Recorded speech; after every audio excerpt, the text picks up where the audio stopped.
madam আপোনাৰ কাপোৰ কেইটা দিবলৈ আহিছিলো পৰহি দিব লগা কাপোৰ তুমি কি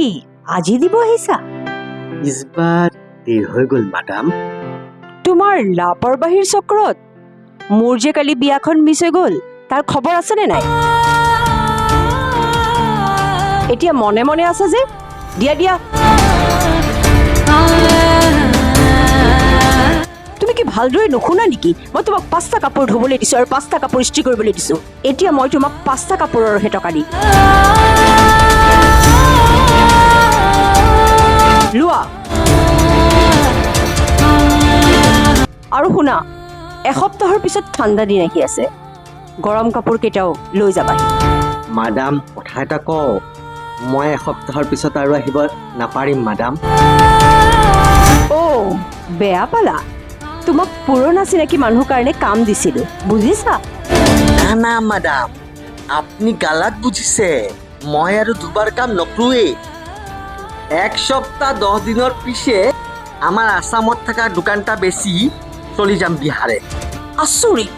তোমাৰ দেউতাই কষ্ট কৰি এখন দোকান দি গৈছে তোমাক আৰু তুমি সেই দোকানখন এৰি থৈ যাব ওলাইছা বাৰু বাৰু খুলি কোৱাচোন তুমি অসমত তোমাক কোনোবাই দিগদাৰ দিছে নেকি বাৰু না না মাডাম তেনেকুৱা কোনো কথা নাই ইয়াত আসামীয়া লোকেল মানুহে মোক বহুত মৰম কৰে আমাৰ বেহেনাৰ বিহাৰত চাদি পাইছে সেইটোহি টেনচন আছে সেইটোতো খুবেই ভাল কথা ইয়াত আকৌ টেনচনৰ কথা ক'ৰ পৰা আহিলে মাডাম লড়কা ঠোক আকৌ কাজ দিব লাগে বাবাও নাই যেতিয়া সকলো কাম আমিয়ে মেনেজ কৰিব লাগিব মাডাম এক বাৰ 50 লাখ টকা মেনেজ হৈ গ'লে আমি সব সমস্যাৰ পৰা ফ্ৰী হৈ যাম মাডাম অ' ইউ তুমি জানানে নাই দহেজ লোৱা আৰু দিয়াটো যে দুয়োটাই অপৰাধ আমি লোকৰ পৰবৰিশটো আপোনালোকতকে বহুত আলগা আছে মাডাম তোমালোকৰ সৰুকালটো তোমালোকৰ হাতত নাছিল বুজিছো কিন্তু এতিয়াতো ডিচিশ্যন ল'ব পাৰা অ' মেডাম বিয়া হ'বলগীয়া লড়কাটোৱে কালি ৰাতি মোৰ বেহেনাজনীক মনত দম দিছিলে ইয়াতকে তাৰ চিটুৱেশ্যনটো বহুত আলগা আছে তথাপিতো তাই মোক কালি ৰাতিৰ পৰা কথাটো জনোৱাৰ পিছতে মোৰ দিলটো বহুত ভয় পাই আছে তাতো বেয়া ভাল মানুহ আছে আৰু ইয়াতো বেয়া ভাল মানুহ আছে মানুহৰ চিটুৱেশ্যন আৰু জেগালৈ মানুহ বেয়া ভাল মানুহ নাথাকে মানুহৰ অন্তৰতহে বেয়া ভাল থাকে মানে মাডামজী চোৱা ৰামু বিয়াৰ আগতে 50 লাখ টকা দি বিয়া দিয়াৰ পিছত যদি আকৌ ভগৱানে নকৰক ড্ৰাগছ আদি খাই আহি তোমাৰ ভনীজনীক মাৰপিট কৰে তেতিয়া কি কৰিবা কোৱা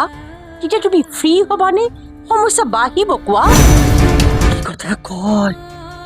তেতিয়া মই জীয়াই থাকিব নাপাৰিম মাডাম এতিয়া তাইৰ বয়স কিমান 6 মাহিনাৰ পাছত 18 হ'ব অহ তুমি সোনকালে বিহাৰলৈ যোৱা তাই পঢ়িব নেকি নে কি কাম কৰিব বিচাৰে তাই মনত কি আছে সকলো খোলা খুলিকে কথা পাতি আহা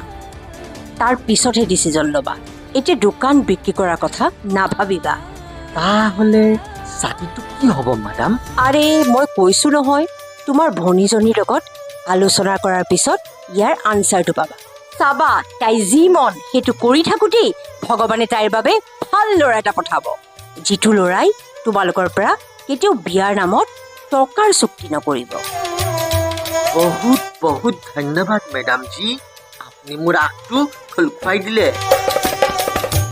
সামান্য কিবা এটা দিছো ৰাখাচোন মাডামজী আপুনি মোক দিদিৰ দৰে গোটেই কথাকেইটা সমজাই দিছে টাকা লাভ নাপাৰিম মাডাম মেডাম নহয় বাইক বুলি ভাবি টকাটো লোৱা প্ৰথমে গৈ ভনীজনীক সাহস দি আহাগৈ তাৰ পিছত ঘূৰাই দি থাকিবা মনত ৰাখিবা এই যৌতুক প্ৰথা আমি সকলোৱে আঁতৰ কৰিবই লাগিব তেতিয়াহে সেই ভুক্তভোগী মাক দেউতাকৰ লগতে কাৰো বাই ভনীয়ে অত্যাচাৰৰ সন্মুখীন নহ'ব লগতে এই দেশৰ পৰা সামাজিক ব্যাধিবোৰ দূৰ হ'ব পাৰিব